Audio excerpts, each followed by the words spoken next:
Welcome to Life on Earth. Welcome to Life on Earth. Welcome to Life on Earth. Well, hello, you good people, and welcome to Life on Earth. Thank you for joining me. Today is Thursday, the 7th of the 9th. The 7th of the 9th. Sounds like a Star Trek reference. The 7th day of September, and I don't know. I don't know what I'm doing here. I just do not know. Okay, so last week on the show, thank you for joining us. A well-attended show, and it was a good one. I enjoyed having Amy Nasir join me for an episode on when the hero and the villain are the same guy.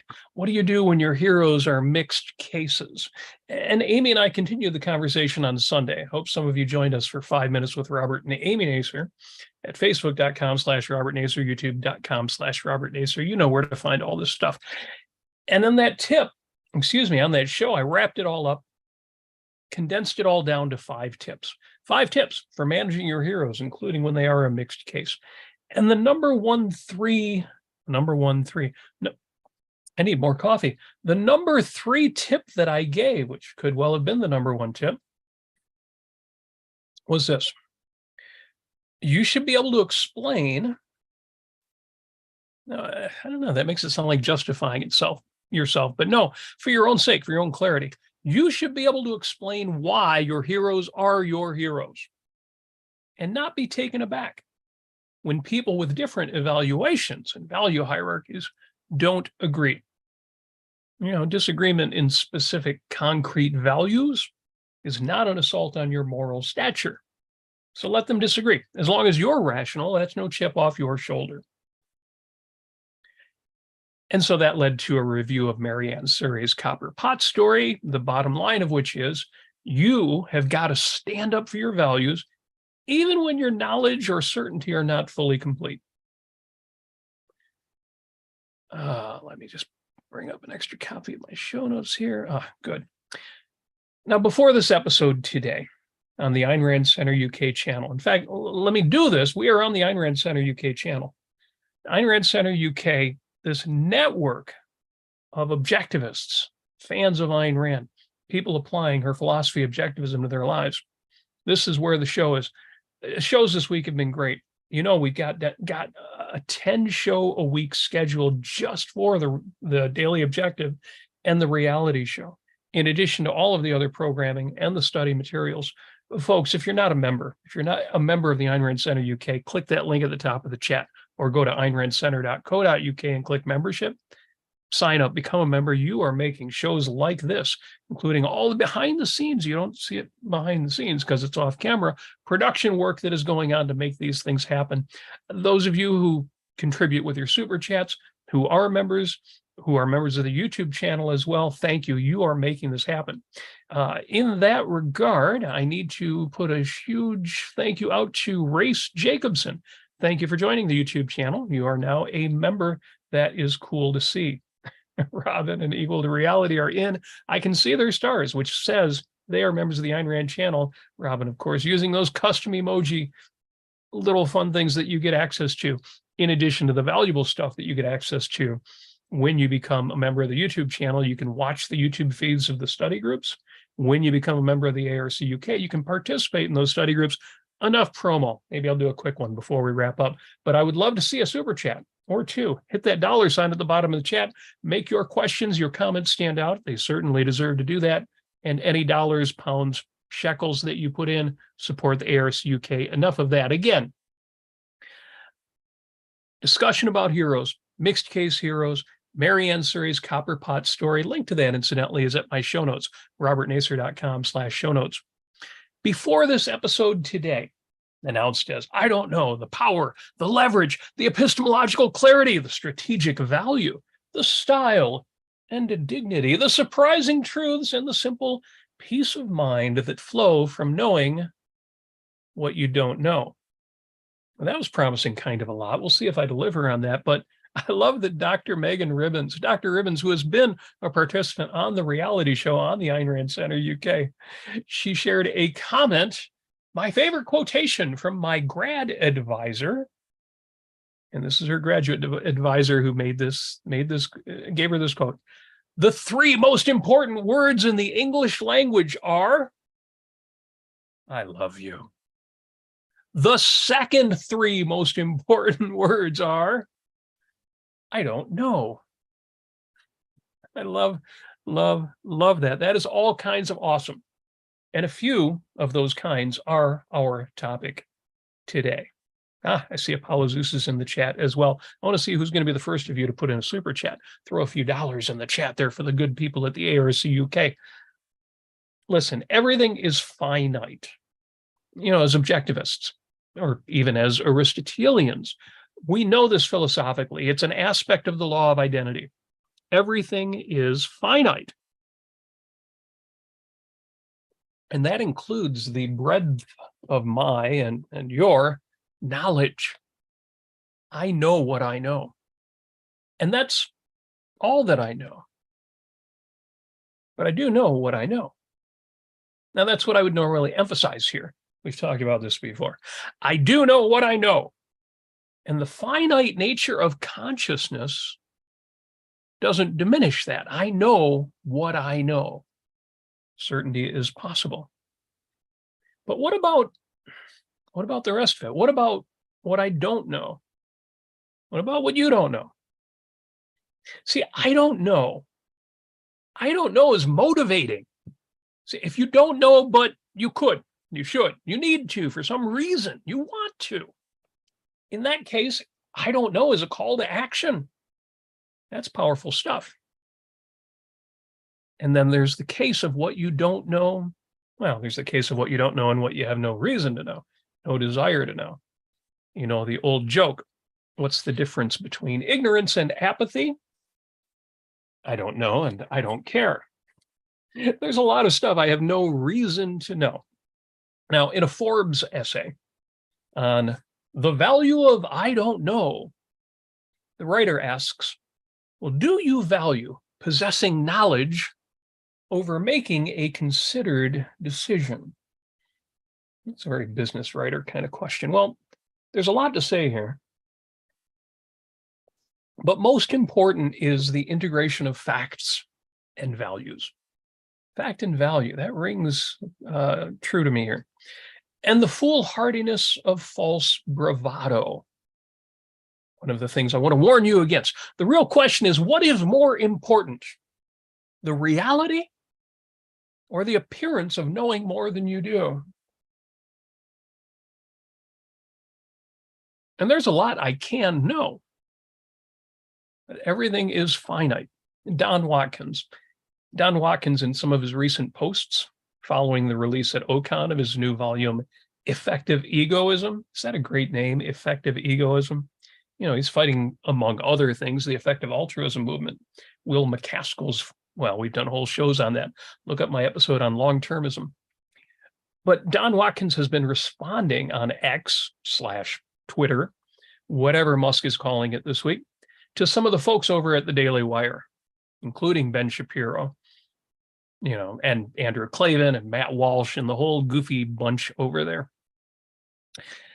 And they've been surprisingly explicit lately in declaring only religion provides a source for morality, for right and wrong.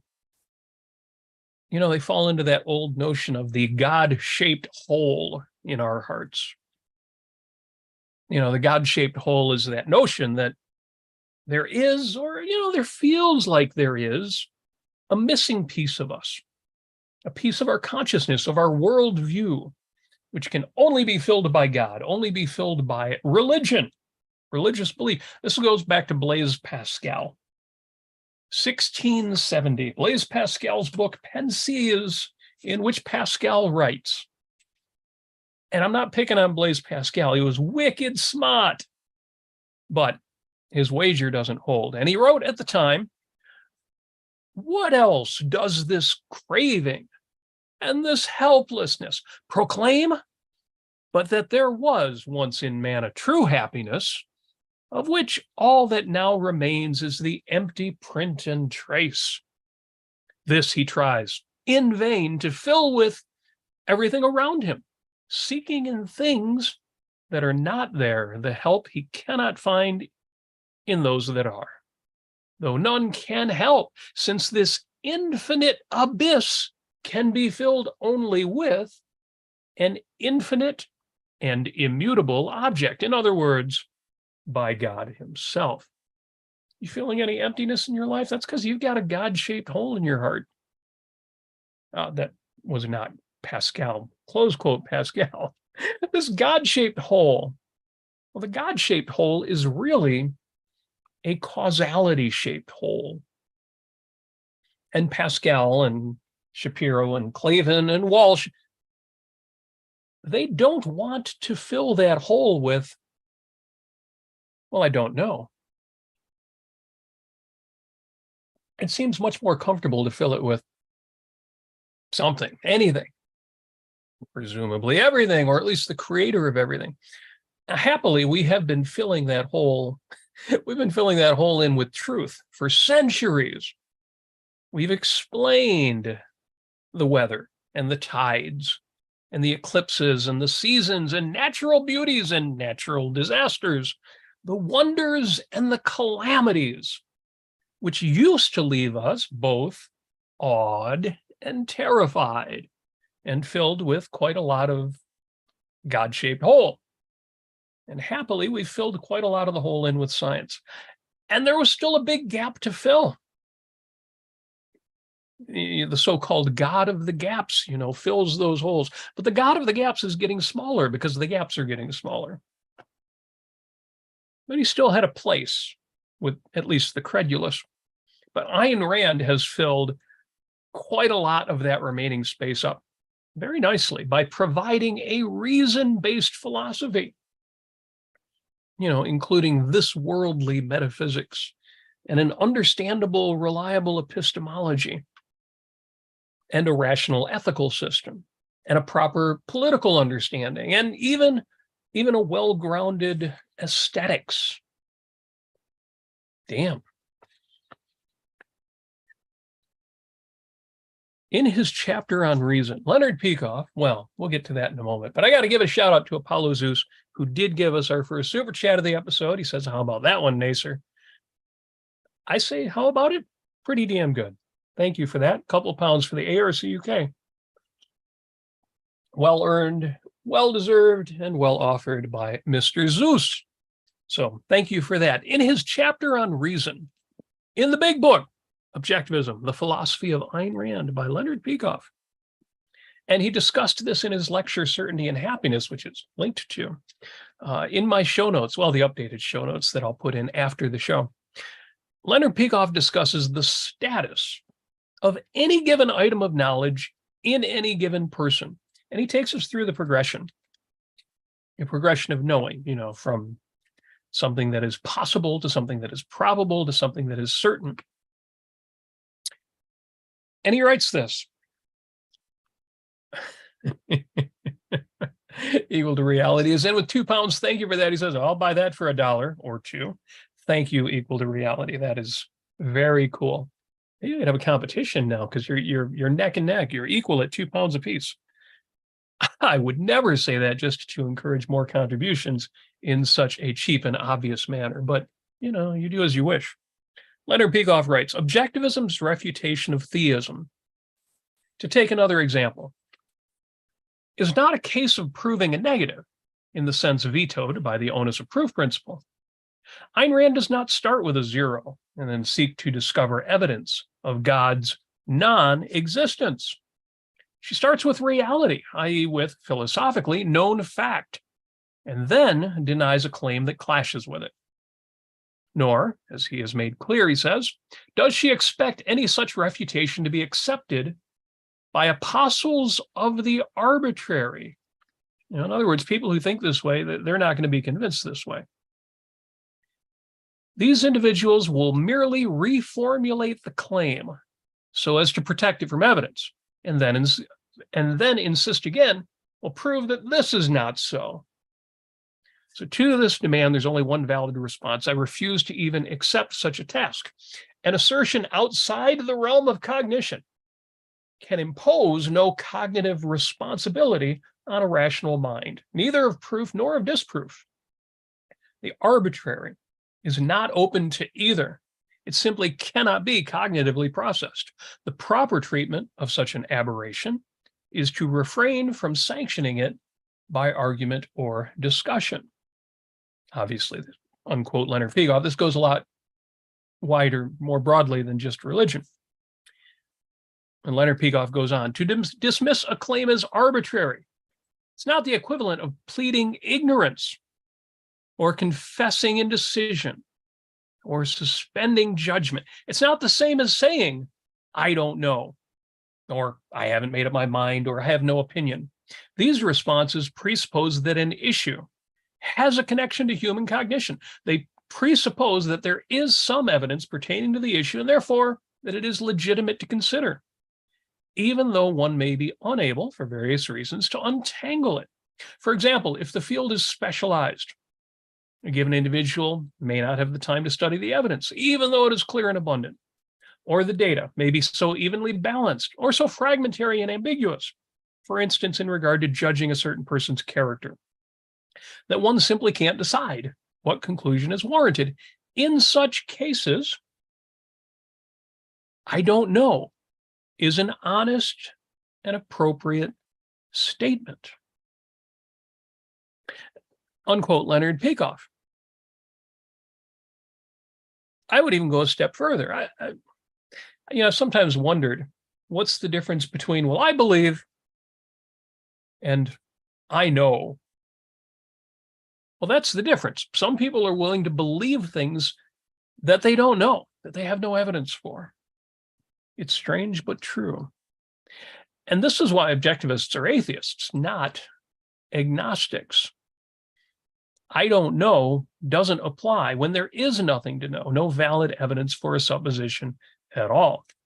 So, point is, from objectivism, the philosophy of Ayn Rand, sometimes the right answer is, the correct answer is, the reality, the fact is, I don't know. Now, here's the big point I want to make, or one of them. Especially to younger folks, but it took me a while to learn this too, or at least to apply it. I've got to acknowledge now, first off, there may be people who will hold, I don't know, against you. There are people who will jump all over, yeah, I don't know. Oh, you don't know? Well, then whatever I'm saying must be right. There are people who will jump all over you for that. And you've probably met them. Most of them exist in a place called the internet, or all over modern college campuses. And hey, I admit it, some of those kind of people, they might be better persuaded by false epistemological bravado. But if they are, they're probably hardly worth persuading. But still, such people do exist, and denying it doesn't help matters. In this regard, I recommend two strategies. Two strategies for you. The first one is, I don't know, but what I do know is, and follow with what you do know that's relevant. The second is, I don't know, and neither do you. If you're dealing with the kind of people who will take, I don't know, assuming that's the reality, as a sign of weakness or as an opportunity for them to put forward something that also isn't true. Again, the first one, I don't know, but what I do know is, and the second, I don't know, but neither do you. But to be able to say, I don't know, period, confidently, without self-consciousness, that is a bold move. Chicks dig it. Okay, I might be exaggerating, but right along with other confidence builders like setting text messages in complete sentences, or pausing between phrases, without feeling the need to fill the silence. Self-confident men and women aren't afraid to let people get a word in edgewise. Being willing to state the truth about your epistemological status, even when the reality is, yeah, I don't know. That's hot. Okay, I'm joking a little. Where that kind of clarity and confidence is most powerful is not in trying to impress other people or win arguments. Where that kind of clarity and confidence is most powerful is in your own thought and behavior for your own sake. And if you think you can fake it, you can suggest more confidence that you've got, but in your own mind, keep track. Oh, yeah, I actually don't know, and I need to look that up later or learn more or just not overstate myself. And sorry, it doesn't work that way. Where that kind of clarity and confidence is most powerful is in your own thought and behavior. Just as you've got to know, everybody should know how to win with grace and lose with dignity. You've also got to know how to state confidently and unreservedly when you know something and when you don't. You've got to be able to say that when you know something, you know it, and when you don't, you don't. I know what I know, and I know what I don't know. That's power. That's self-esteem. That's a small, but properly understood, a significant part of mastery. Mastery over life on earth.